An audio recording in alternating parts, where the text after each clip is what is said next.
thème l'illumination. Alors, la fois passée, nous avons vu que tout est question de lumière.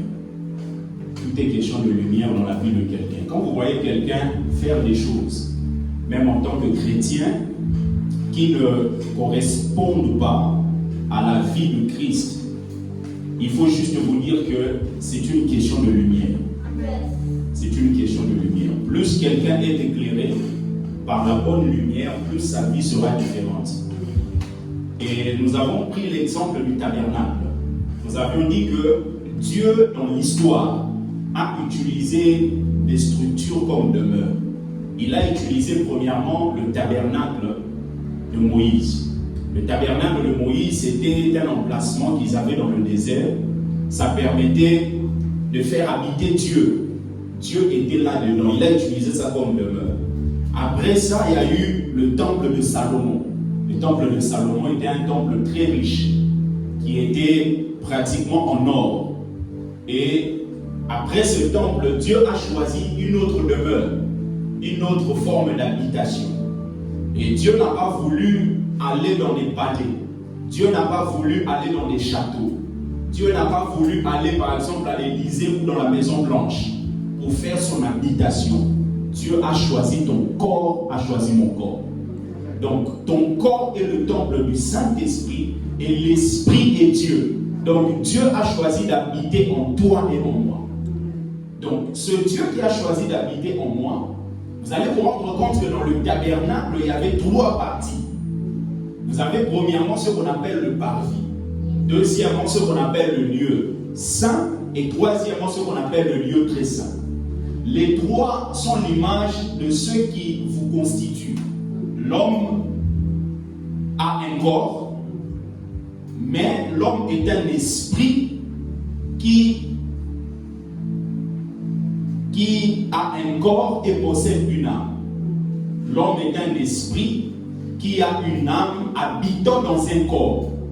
C'est-à-dire que vous avez le corps, vous avez l'âme, vous avez l'esprit. Le parvis, c'est l'image du corps.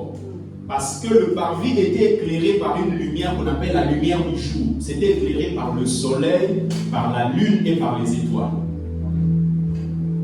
Pourquoi c'est la lumière naturelle? Parce que c'est l'image du corps et le corps, ça vous permet d'être en contact avec les autres. Si je dis par exemple, j'ai été avec le prophète Alain, c'est parce que entre guillemets, nos corps se sont approchés. Parce que le corps, c'est un moyen au travers même des différents sens. Vous savez, il y a 5 sens. Il y a le goût, il y a l'odorat, il y a l'ouïe, il y a la vue et il y a le toucher. Donc ça vous permet d'être en contact avec le monde naturel. Le parvis, c'est l'image de la lumière naturelle. Dans le monde, vous avez des gens qui ont une certaine lumière. Mais la lumière, ce n'est pas la lumière divine, c'est la lumière naturelle. C'est la connaissance historique. Il y a des gens qui connaissent Jésus, mais ils le connaissent au travers des films. Ils le connaissent au travers des bouquins. Ils le connaissent au travers des documentaires. Il va te dire, Jésus est né à Bethléem, Jésus est né là-bas, Jésus est né là-bas. Mais la vraie lumière qui ramène la révélation, cette personne n'a pas. Ce que vous devez chercher, ce n'est pas ce qui est naturel, c'est ce qui est dans le domaine de la révélation. Parce que c'est la révélation qui en franchit quelqu'un. Jésus dit, qu'est-ce que les gens disent de moi? Les gens répondent, les disciples répondent, ils disent, mais certains disent que tu es Jean-Baptiste, d'autres disent que tu es Jérémie. C'est-à-dire que là, c'est une connaissance naturelle. Ce que les gens sont en train de dire. J'ai entendu, j'étais dans le métro 9, j'ai entendu un papa dire que le monsieur qui fait des miracles là, c'est lui Jérémie. Et toi, tu prends ça, tu commences à venir propager ça comme nouvelle. C'est-à-dire que tu propages une nouvelle qui est dans la connaissance naturelle. C'est historique, c'est parce que tu as entendu, c'est parce qu'on t'a dit par des gens. Mais il y a une autre connaissance qu'on appelle la connaissance religieuse. Parce que dans le lieu saint, il y avait la lumière, mais la lumière venait au travers du chandelier. Il y avait le chandelier, vous connaissez le chandelier, il y a 6 branches, il y a 7 branches. Le chandelier, il y a 7 branches, et le chandelier, c'est l'image de l'église. Et les 7 branches, c'est l'image de cette église d'Asie mineure qu'on retrouve dans Apocalypse chapitre 2 et 3. Donc quand on est dans le lieu saint, on a la lumière. La lumière qui est un peu mieux que la lumière naturelle, mais ça reste une lumière qui n'est pas approuvée par Dieu. C'est une lumière religieuse. Lumière religieuse, ça signifie que vous pouvez jeûner, vous pouvez prier, vous pouvez même être chez vous dire qu'aujourd'hui je ne veux pas manger. Mais vous n'êtes pas dans la révélation de Dieu. Vous êtes juste dans des dogmes. Vous voyez, par exemple, quelqu'un va dire, moi je vais jeûner pendant 30 jours pour que mes péchés soient pardonnés. Quand il jeûne là, c'est-à-dire qu'il est en train de mériter ce qu'il doit avoir. Vous voyez? Quand vous jeûnez pour être pardonné, cela veut dire que votre pardon mérite ou a la valeur de votre jeûne. N'est-ce pas? Donc, cela signifie que vous êtes un religieux. C'est pour cela qu'on a des religions.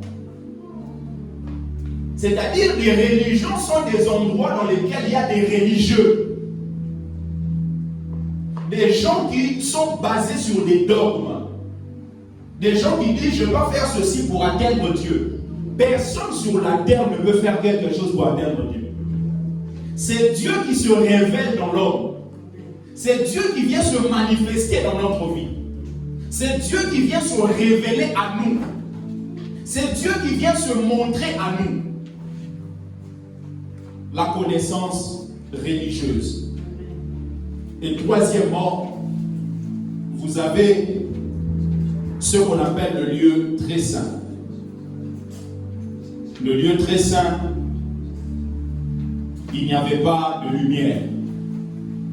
À l'intérieur, il n'y avait pas de lumière, sauf celle de la présence de Dieu dans sa gloire, appelée la gloire Shekinah. Quand vous entendez Shekinah, Shekinah, c'est la gloire de Dieu qui se retrouve dans le lieu très saint. Dans le lieu très saint, tout est noir. Celui qui navigue dans la dimension du lieu très saint ne fonctionne pas, excusez-moi pour la tautologie, en fonction des phénomènes qui sont à l'extérieur. Parce qu'à l'intérieur, vous ne dépendez pas d'une lumière extérieure. À l'intérieur, tout est noir. Vous dépendez de Dieu parce que Dieu est votre lumière. Amen. Des hommes qui sont dans la dimension de l'esprit. Parce que le parvis, c'est la dimension du corps. Le lieu saint, c'est la dimension de l'âme. Et le lieu très saint, c'est la dimension de l'esprit. Et dans l'esprit, il y a trois dimensions. Dans l'âme, par exemple, on dit qu'il y a ce qu'on appelle la volonté, ce qu'on appelle l'intelligence et ce qu'on appelle les émotions. Mais il y a beaucoup plus de choses à dire. Mais d'une manière simplifiée, on dit qu'il y a les trois. Maintenant, au niveau de l'esprit, vous avez aussi trois choses pour simplifier. Vous avez premièrement ce qu'on appelle l'intuition. Parce que Dieu, vous ne pouvez pas être en contact avec lui au travers de votre corps. Votre corps ne peut que subir la relation que vous avez avec Dieu au travers de votre esprit. Amen. C'est pour ça que la Bible déclare que ceux qui veulent adorer Dieu doivent l'adorer en esprit et en vérité. Parce qu'on n'adore pas Dieu dans la dimension du parvis, c'est-à-dire du corps. Pas dans la dimension de l'âme, mais dans la dimension de l'esprit. Quand c'est dans la dimension de l'âme, vous allez vous rendre compte que les gens peuvent danser dans des églises. Mais lorsqu'ils finissent de danser, il n'y a pas de changement. Pourquoi? Parce que c'est dans la dimension des sensations.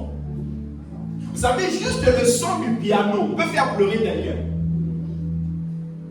Quand vous traversez par exemple des situations très compliquées, il suffit juste que quelqu'un qui sait jouer au piano fasse un son.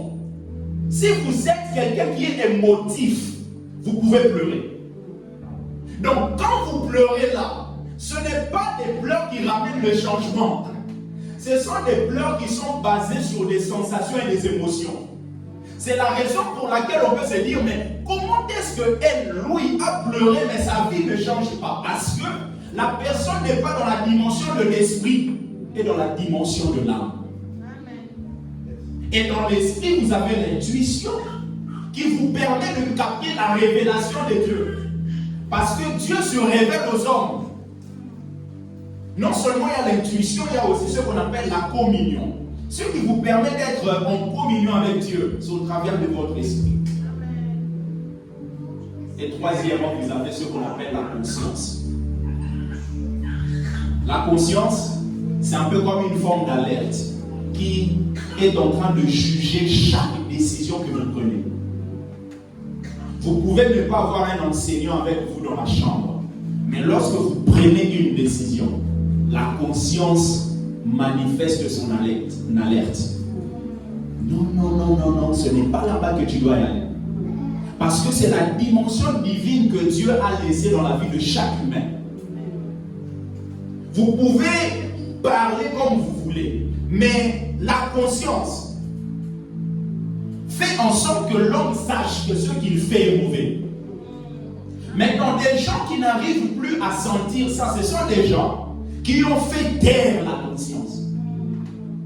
Plus vous n'écoutez pas la conscience, plus la conscience se tait. C'est un peu comme vous à la maison. Vous êtes avec quelqu'un à la maison. À chaque fois que vous lui dites quelque chose, il ne fait pas. À un moment, vous n'allez plus lui dire des choses. Vous allez dire qu'il fasse parce que lui, il connaît. C'est comme ça que la conscience fonctionne. Il te dit aujourd'hui, cette voix, ce n'est pas bien. Toi, tu dis, moi, je suis. Demain, il continue par amour. Demain, tu vas te rendre compte qu'à un moment, tu vas faire le mal. Tu ne vas rien ressentir au-dedans de toi. Donc, la vie des hommes et des femmes sur terre dépend de la lumière qui les éclaire. Vous allez voir, d'une manière naturelle, déjà, Dieu donne à l'homme la pensée des gagnants. La pensée de gagnant avant même que vous soyez formé dans le ventre de votre maman. Regardez comment l'enfant est formé. L'enfant est formé au travers des spermatozoïdes du père et de l'ovule de la mère. Maintenant, les spermatozoïdes doivent aller rencontrer l'ovule. Mais le spermatozoïde n'est pas seul. Il y a des milliers et des milliers de spermatozoïdes. Donc, il y a une forme de compétition. Et cette compétition-là, il y a un seul spermatozoïde qui va aller féconder l'ovule. Donc, vous voyez qu'avant même que vous veniez au monde, il y a eu déjà une compétition. Donc, il y a eu déjà une victoire quelque part.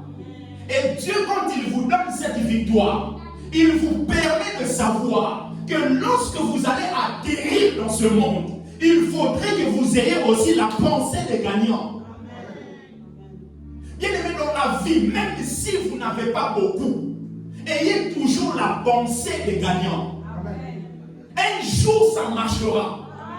Je n'ai pas été pris ici, je n'ai pas été accepté ici, on ne m'a pas reçu ici, mais une chose est sûre, le Dieu que je sers, il sait là où c'est bien pour moi. Un jour, je suis allé postuler.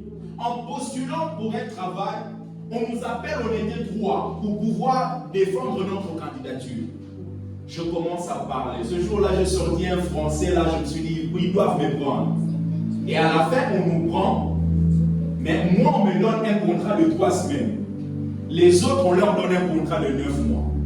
Dans ma tête, je me suis dit, mais Seigneur, mais toi-même, tu ne vois pas ce qui s'est passé ici, là. Avec le garçon à ma gauche et la fille à ma droite, tu ne vois pas que je suis meilleur qu'eux? Pourquoi moi j'ai 3 semaines, mais eux ont 9 mois? Bien aimé, les voies de Dieu sont souvent incompréhensibles. Et finalement, j'ai dit, ok, c'est pas grave, je continue. 3 semaines. Et ensuite, on m'a renouvelé d'1 an.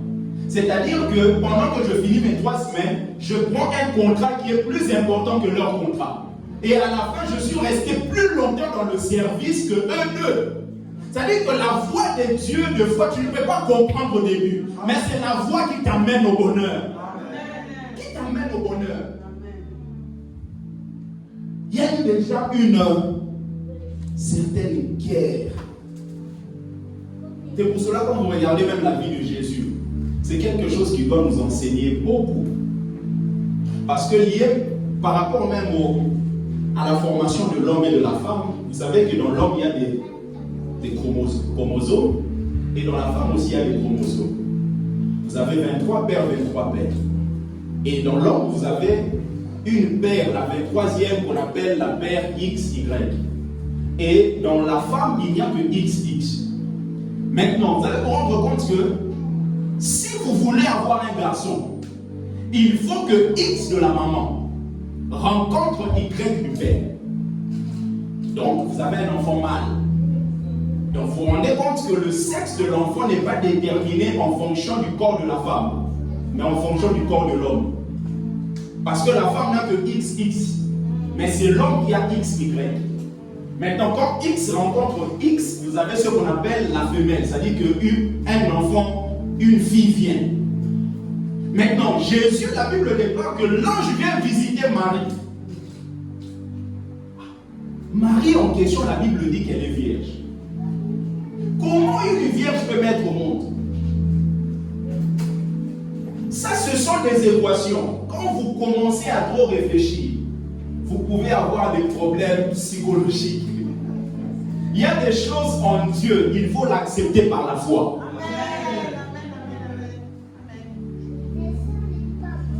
Cette femme est vierge, n'a pas connu d'homme.